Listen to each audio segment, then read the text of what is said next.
एक बार फिर से सभी को नमस्कार।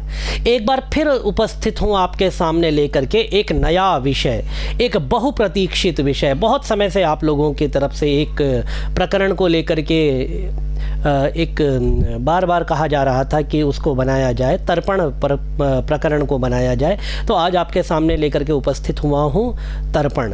तो तर्पण जो कि एक पितृयज्ञ कहा जाता है, अध्यापनम ब्रह्म यज्ञ पितृयज्ञस्तु तर्पणम। तो पितृयज्ञ कहा जाता है तर्पण को।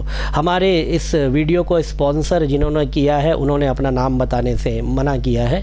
तो बहुत बहुत शुभकामनाएं आपको महानुभाव, आपने इस विशेष विषय के प्रति अपना रुझान दिखाया और लोगों की सेवा में अब यह विषय प्रस्तुत हो रहा है। तो आइए प्रारंभ करते हैं तर्पण, इस बहुप्रतीक्षित विषय को।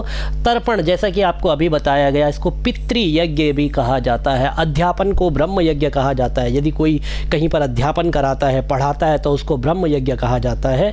और जब आप पितृयज्ञ करते हैं, जब आप तर्पण करते हैं, तो वह एक पितृयज्ञ कहा जाता है।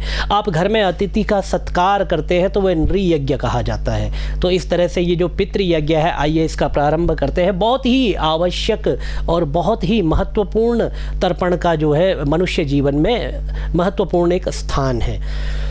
शास्त्रों के अनुसार कहते हैं कि हमारे पितृगणों के सामने भोज्य पदार्थ सुमेरु पर्वत के समान खड़े रहते हैं, कि उनको जो भोज्य पदार्थ खाने की वस्तुएं प्राप्त होती है, लेकिन उनका जो मुख होता है वह एक सुई के मुख के समान बहुत छोटा होता है, जिस कारण से वह उन भोज्य पदार्थों को खा नहीं पाते हैं। लेकिन जब व्यक्ति उनको तर्पण देता है, उनका कोई परिजन उनको तर्पण देता है, तिलांजलि देता है, श्रद्धांजलि देता है, तो तर्पण के द्वारा दिया गया जल उनके उस सुई के नोक के बराबर मुख में प्रवेश करता है। और जितनी भी वस्तुएं वहाँ पर खाद्य पदार्थ होते हैं, उन सब का फल, उन सब का स्वाद उनको उस तिलांजलि, उस जलांजलि के द्वारा प्राप्त होता है, जो उनके मुख में प्रवेश करती है। तो तर्पण एक बहुत महत्वपूर्ण प्रक्रिया है। आइए प्रारंभ करते हैं इस विषय को। तर्पण का फल सबसे पहले यहाँ पर यह आता है। तर्पण का फल मैं आपको बता दूं कि नित्य कर्म, पूजा, प्रकाश को हमने यहाँ पर आधार बनाया है। तो यदि आप देखना चाहें तो नित्य कर्म, पूजा, प्रकाश से बुक में देख करके इसको अपने साथ में आप वाचन या फिर सीखने का प्रयास या फिर बोलने का प्रयास आप करना चाहें, वो सब आप कर सकते हैं। आइए प्रारंभ करें। एकैकस्य तिलैर मिश्रांस स्त्रीन स्त्रीन दद्याज्जलांजलीन् यावज्जीव कृतं पापं तत्क्षणादेव नश्यति। एक एक पितर को तिल मिश्रित, देखिए तिल मिला करके जल की 3-3 अंजलियां प्रदान करें। ठीक है, इस प्रकार तर्पण करने से मतलब एक पितर को तिल मिश्रित जल में आपको तिल मिला लेने हैं और एक पितर को 3-3 अंजलियां प्रदान करनी है। इस प्रकार तर्पण करने से जन्म से आरंभ कर तर्पण के दिन तक किए पाप उसी समय नष्ट हो जाते हैं। ये शास्त्र वचन है।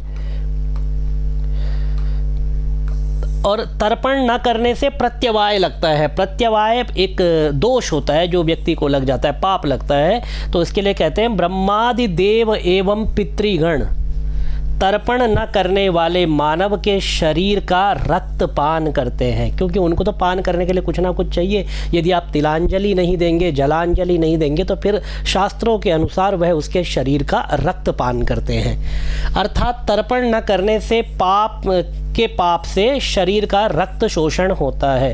अतर्पिताः शरीरात् रुधिरम पिबन्ति। अतर्पिताः शरीरात्, शरीर से रुधिरम पिबन्ति, रुधिर अर्थात रक्त का पान करते हैं।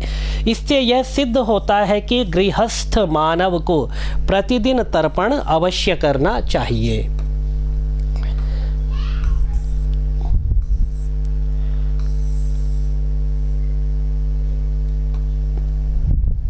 तर्पण के योग्य पात्र, किन किन पात्रों को आपको अपने पास रखना है? तो देखिए, सोना, चांदी, तांबा, कांसे का पात्र पितरों के तर्पण में प्रशस्त माना गया है। प्रशस्त मतलब उत्तम माना गया है। लेकिन मिट्टी का पात्र और लोहे का पात्र सर्वथा वर्जित है। तो क्रॉस लगा दीजिए, मिट्टी और लोहे के पात्र में तर्पण नहीं होता है। ये श्रेष्ठ पात्र बताए गए हैं। तिल तर्पण का निषेध। तिल का तर्पण किस किस तिथि को नहीं करना चाहिए? तो सप्तमी एवं रविवार को, घर में, जन्मदिन में, दास, पुत्र और स्त्री की कामना वाला मनुष्य, जिसे दास की कामना हो, नौकर चाकर चाहिए हो, पुत्र और स्त्री की कामना हो, ऐसे मनुष्य तिल का तर्पण न करे। नंदा तिथियां होती है प्रतिपदा, षष्ठी और एकादशी तिथि, मतलब इन नंदा तिथियों में और शुक्रवार, कृत्तिका नक्षत्र, मघा एवं भरणी नक्षत्र, रविवार तथा गजच्छाया योग में, गजच्छाया योग बनता है, तिल मिले जल से कदापि तर्पण न करे। तो ये संपूर्ण विधान है किस किस दिन तर्पण नहीं करना चाहिए। तर्पण मतलब तिल का तर्पण नहीं करना चाहिए, फिर जल से करना चाहिए, जल केवल जल दे दिया जाए, और यदि तिथि इनसे बाहर है, नक्षत्र इनके अतिरिक्त है, तो फिर तिल का तर्पण भी व्यक्ति कर सकता है। आइए आगे बढ़ते हैं। कुशा के अग्र भाग से देवताओं का, मध्य भाग से मनुष्य का और मूल तथा अग्र भाग से पितरों का तर्पण करे। कुशा होती है इस तरह से, कुशा को 3 मुख वाला बना लेते हैं हम, ऐसे इसको बोट देते हैं यहाँ पर इस तरीके से, जैसे गुथ बनाते हैं बालों की उस तरीके से, और इस तरह से उसके 3 भाग रखे जाते हैं कुशा के। तो ये तर्पण में प्रयोग की जाती है। आगे देखिए विधि आएगी, आपको बताते चलेंगे। घर में ग्रहण, पितृश्राद्ध, व्यतिपात योग, अमावास्या तथा संक्रांति के दिन निषेध होने पर भी तिल से तर्पण करें। इस दिन चाहे निषेध हो कि तिल का तर्पण नहीं करना चाहिए, हो सकता है कोई ऐसा नक्षत्र पड़ जाए, कोई ऐसा गजच्छाया योग पड़ जाए कि आप कहीं कि तर्पण नहीं करना चाहिए तिल से, लेकिन यदि इन तिथियों में ऐसा कुछ होता है तो आप तिल से तर्पण कर सकते हैं, वहाँ पर निषेध नहीं है। किंतु अन्य दिनों में घर में तिल से तर्पण ना करें। अन्य दिनों में मतलब जो ऊपर बताए गए उनमें यदि निषेध है तो फिर घर पे तिल से तर्पण नहीं करना चाहिए।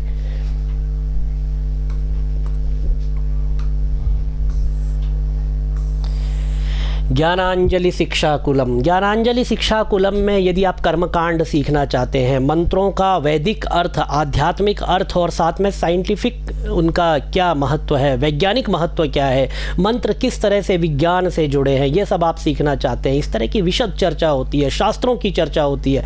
यदि आप इससे जुड़ना चाहते हैं, आप क्लासेस लेना चाहते हैं, कर्मकांड, दुर्गा सप्तशती, स्तोत्र पाठ और मंत्र का आपको रहस्य पता होना चाहिए, लॉजिक पता होना चाहिए, हम ये क्यों कर रहे हैं। यदि आप ये सब सीखना चाहते हैं, कर्मकांड, दुर्गा सप्तशती, स्तोत्र पाठ आदि सीखना चाहते हैं, तो आप हमें ज्वाइन कर सकते हैं। संडे सुबह 10 बजे और मंडे रात को 8 बजे जूम पर ऑनलाइन कक्षाएं होती है। उसके लिए आपको नंबर दे दिया जाएगा, आप कॉल या व्हाट्सएप करेंगे तो आगे की प्रक्रिया बता करके आपको जोड़ दिया जाएगा। इसके अतिरिक्त श्रीमद् भागवत महापुराण और श्रीमद् भगवद गीता का एक बैच और चलता है। यदि आप जुड़ना चाहें, यदि आप श्रीमद् भागवत कथा सीखना चाहें, श्रीमद् भगवद गीता पढ़ना चाहें तो आप जुड़ सकते हैं। उसका जो समय है ट्यूसडे, वेडनेसडे, मंगलवार और बुधवार रात 8:30 बजे वह कक्षा होती है। और रुद्री की एक बैच और चलता है, तो यदि आप रुद्री पाठ सीखना चाहते हैं, रुद्री पढ़ना चाहते हैं, तो मंगलवार और शुक्रवार रात 9 बजे कक्षाएं होती है। सभी कक्षाएं जूम पर ऑनलाइन मोड पर होती है। यदि आप जुड़ना चाहें तो आपका हार्दिक स्वागत है। और यदि किसी वीडियो को आप स्पॉन्सर करना चाहें, जैसे हमारे इस आज के वीडियो को जिन्होंने स्पॉन्सर किया है, तो यह वीडियो आप तक पहुंच रहा है। इसी तरह से आप यदि किसी विषय को स्पॉन्सर करना चाहें तो उसके लिए भी आप हमें, जो आपको अभी नंबर दिया जाएगा, उस पर आप कॉल या व्हाट्सएप कर सकते हैं। मैं आपको बताता चलूं कि सभी कक्षाओं के लिए एक न्यूनतम शुल्क रखा गया है, बहुत ही कम नॉमिनल चार्जेस कुछ रखे गए हैं, क्योंकि ऑनलाइन की व्यवस्था, जूम की व्यवस्था और बहुत सारी व्यवस्थाएं हमें करनी होती है। उन व्यवस्थाओं के लिए यहाँ पर शुल्क थोड़ा सा रखा जाता है। तो यदि आप जुड़ना चाहें तो ये नंबर है, इस पर आप कॉल या व्हाट्सएप करेंगे, आगे की प्रक्रिया आपको बता दी जाएगी। और यदि स्पॉन्सर करना चाहें तो भी आप इस पर हमें कांटेक्ट कर सकते हैं।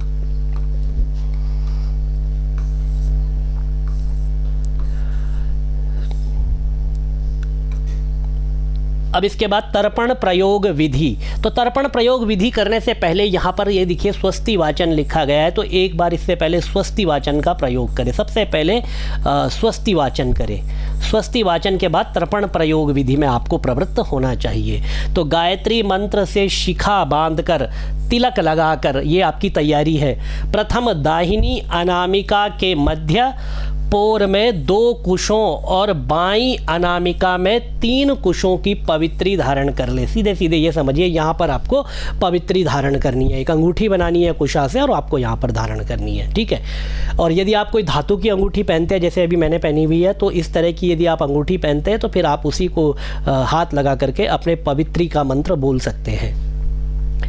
फिर हाथ में त्रिकुश, त्रिकुश मैंने आपको पिछले उसमें बना करके दिखाया था, त्रिकुश बोलते हैं इसको। यव, यव मतलब जौ, अक्षत और जल लेकर निम्नलिखित संकल्प करें। अब आपको संकल्प पढ़ना चाहिए। संकल्प के लिए अद्य श्रुति स्मृति पुराणोक्त फल प्राप्त्यर्थम देवर्षि मनुष्य पितृतर्पणम करिष्ये। अद्य श्रुति स्मृति, इससे पहले आप नित्य कर्म पूजा प्रकाश के और वीडियो देखेंगे तो विस्तार से संकल्प आया है।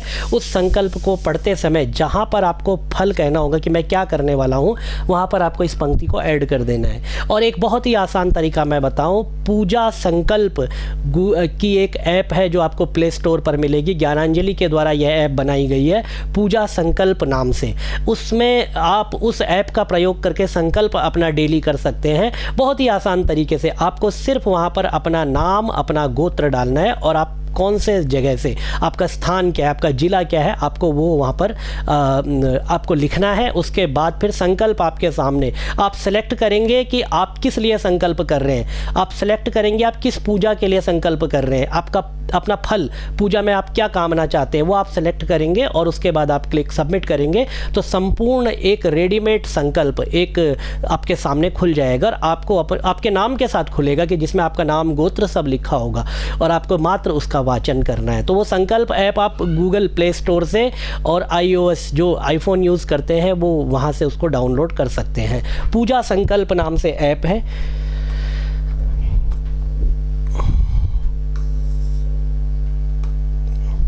इसके बाद तांबे के पात्र में जल और चावल डालकर त्रिकुश पूर्वाग्र रखकर, मतलब त्रिकुश जो है पूर्व की तरफ उसका अग्रभाग होना चाहिए, उस पात्र को दाएं हाथ में लेकर बाएं हाथ से ढककर नीचे लिखा मंत्र पढ़कर देव ऋषियों का आवाहन करें। विधि आपकी थोड़ी बहुत आपके देश काल परिस्थिति के अनुसार भी हो सकती है, इसीलिए विधि पर मैं बहुत अधिक चर्चा नहीं करूंगा।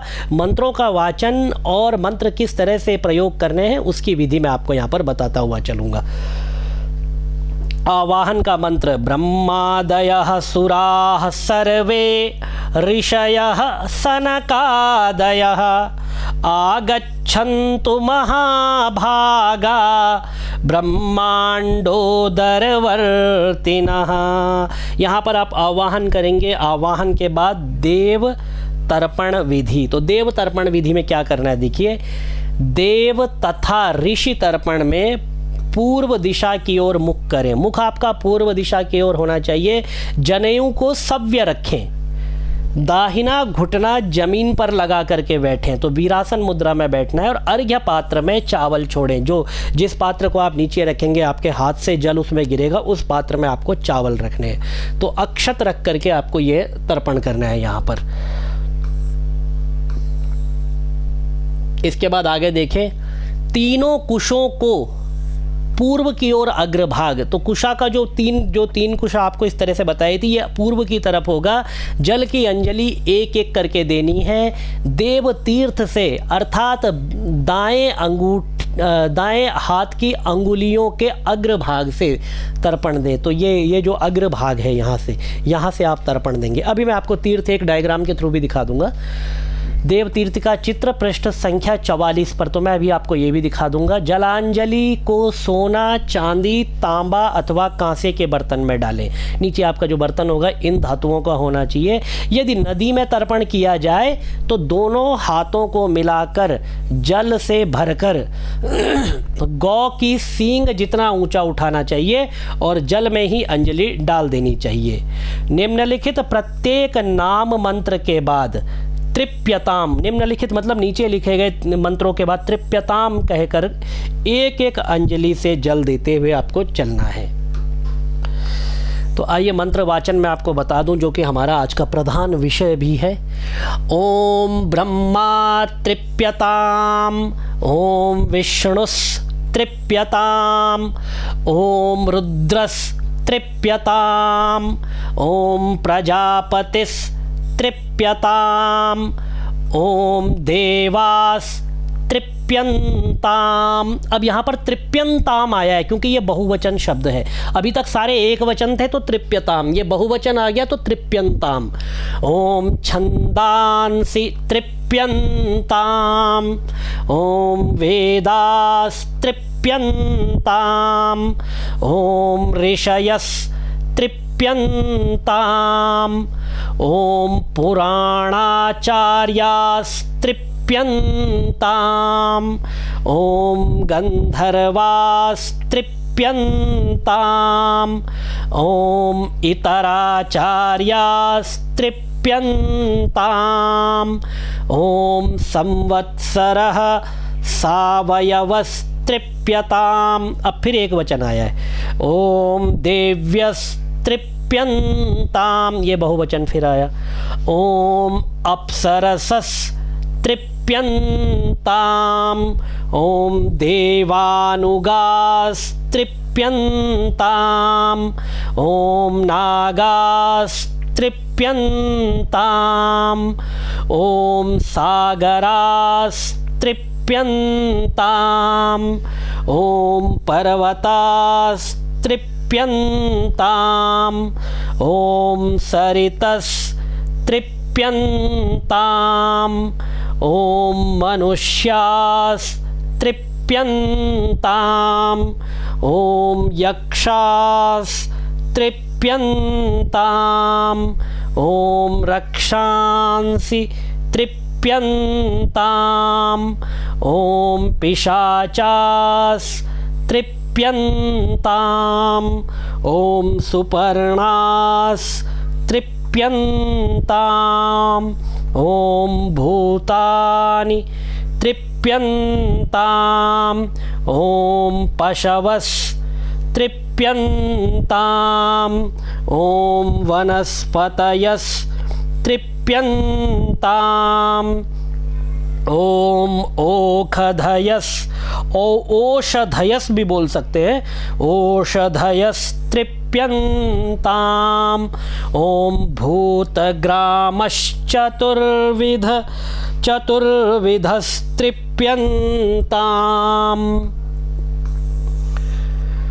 इसके बाद ऋषि तर्पण। तो ऋषि तर्पण इस निम्नांकित नीचे लिखे गए मंत्र वाक्यों से मरीचि आदि ऋषियों को भी एक एक अंजलि देनी चाहिए। ओम मरीचिस तृप्यताम, ओम अत्रिस तृप्यताम, ओम अंगिरास अंगिरास तृप्यताम, ओम पुलस्त्यस पुलस्त्यस तृप्यताम, ओम पुलहस तृप्यताम, ओम क्रतुस तृप्यताम।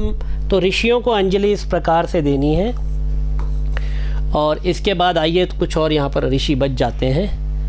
ओम वशिष्ठस तृप्यताम, ओम प्रचेतास तृप्यताम, ओम भृगुस तृप्यताम, ओम नारदस तृप्यताम। अब दिव्य मनुष्य तर्पण। तो दिव्य मनुष्य तर्पण में उत्तर दिशा की ओर मुख करना है, जनेऊ को कंठी माला की तरह धारण कर लेना है और गमछे को भी आपने माला की तरह कंठी बना करके धारण कर लेना है। बिल्कुल सीधा बैठना है, कोई घुटना जमीन पर न लगाएं। अर्घ्य पात्र में जौ छोड़ने चाहिए, जो जिसमें आपका जल गिरेगा उसमें आपको जौ छोड़ने चाहिए, या जिससे आप जल गिराएंगे जो अर्घ्य पात्र होगा आपका उसमें आपको जौ रखने चाहिए। और तीनों कुशों को उत्तराग्र उत्तर की तरफ रखना है और प्राजापत्य तीर्थ से आपको जल छोड़ना है। तो प्राजापत्य तीर्थ ये है, तो ये दोनों अंजलि बना करके ये जो बीच वाला भाग है यहाँ से आपको जल छोड़ना है।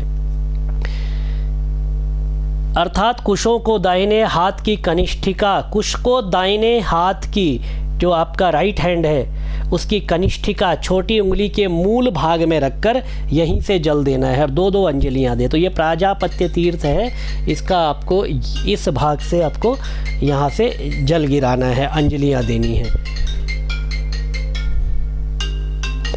तो तर्पण के इस वीडियो में बस आज इतना ही करेंगे। इससे आगे का जो भाग होगा वह अग्रिम वीडियो में आपके सामने लेकर के आएंगे। तब तक आप निरंतर अभ्यास करते रहें, पठन का अभ्यास करें, विधि का अभ्यास करें। देवादिदेव महादेव के चरणों में आपकी प्रीति सदा बनी रहे। ओम भगवते श्री परमेश्वराय नमः।